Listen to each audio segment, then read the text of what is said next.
Hello, everyone. Today I would like to share a few ideas that are in my recent book, notably about tone, how I've been working on my tone over the past years from the very start of my experience with the instrument. And there are a few things that we can discuss on how to develop control over your embouchure, your airstream, the pronunciation of the note. So let's talk about embouchure. This is something very personal and it's going to develop as you go along. You're going to understand what is the most comfortable for you.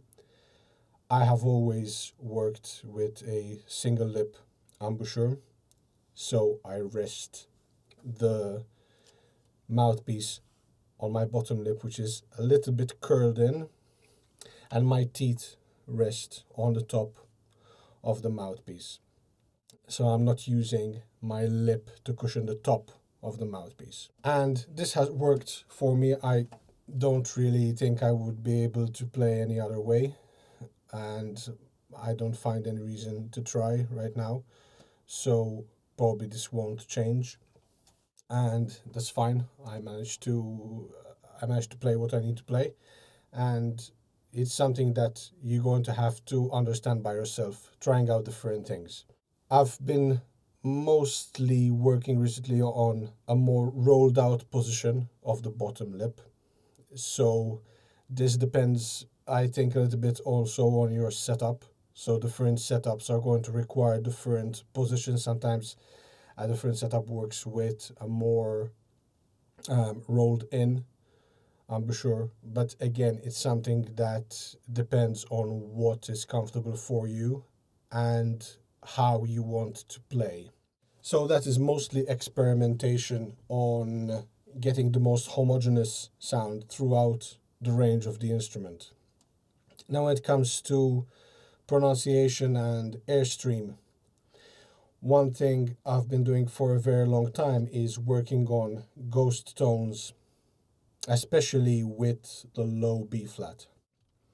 I'm just going to play a low B flat as softly as I can, but I can understand that the note is resonating. I need to hear it resonate.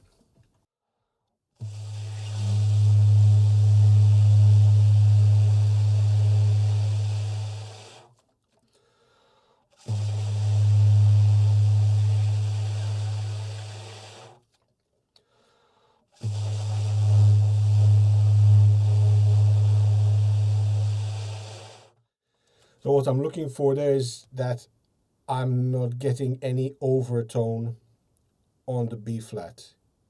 The start is as clean as possible, that if I want to push a little bit harder and start the note, it's going to be clean.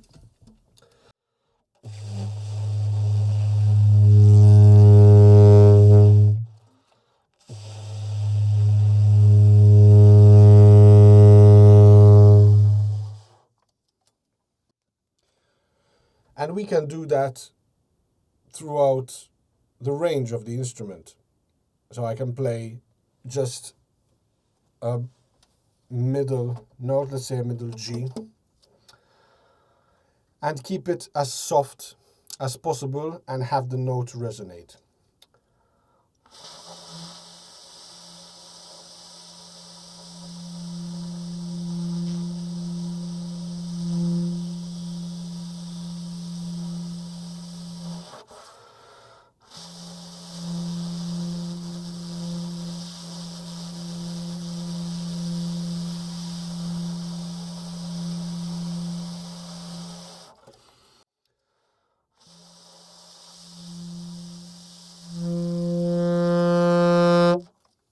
So then I can just start the note at any moment as clean as possible. One thing to understand is that I'm not really holding back on the amount of air.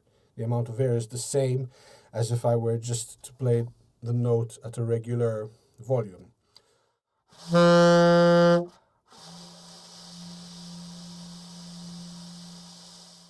So what is happening is more control over the embouchure and also the amount of warm air compared to cool air.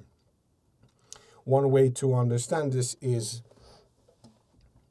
so a full sound is not about how loud it is.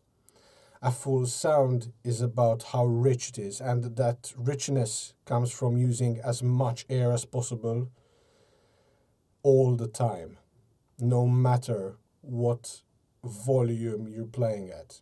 Now, the difference is that volume comes from the speed of the air, and how do we produce air that is slower compared to air that is faster for a bigger volume. The difference is that we use warm air, which is slow, for the lower volume. Imagine we had to warm our hands, a warm air, which is more of a ha sound. So if I'm going to think about that and play the note and imagine the ha.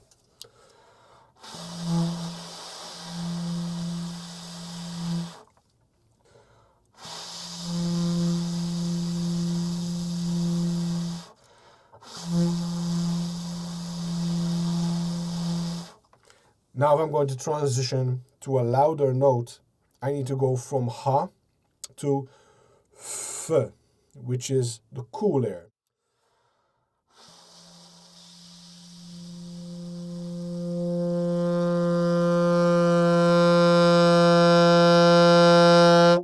We're going to pronounce, mostly for this exercise, the ha sound. We can do that also for the higher notes to gain control over the embouchure and over the airstream.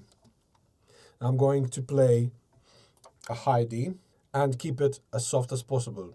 Just still a ghost tone as much as I can.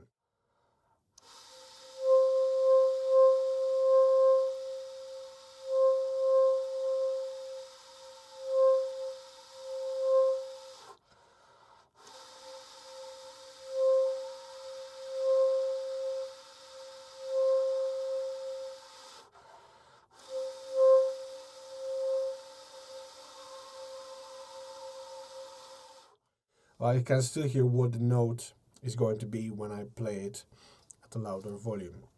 Now I'm going to start with the warm air and transition to the cool air to give it more volume.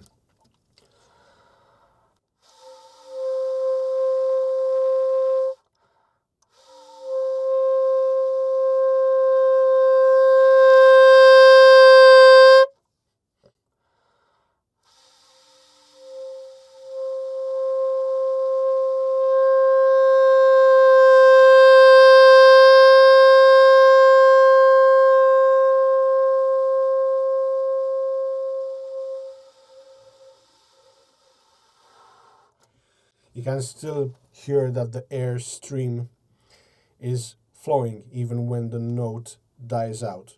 So I'm controlling how the note responds based on the position of my embouchure and how I use that warm air. What I can do then is use this same method to practice everything else.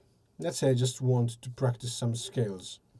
So I'm going to play everything as soft as possible.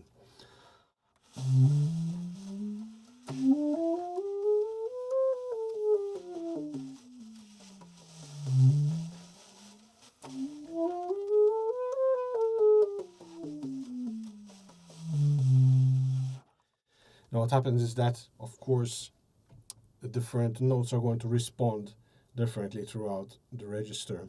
And I want to keep that response as homogeneous as possible, as consistent as possible. So you can take it a little bit slower and understand how each note is responding when you're playing at such a soft volume.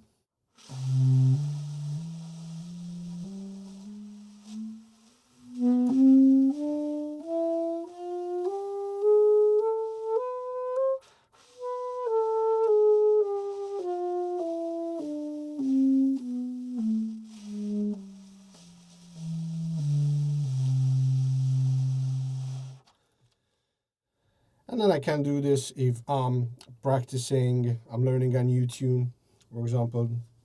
I can use it to understand, to gain better control over the melody.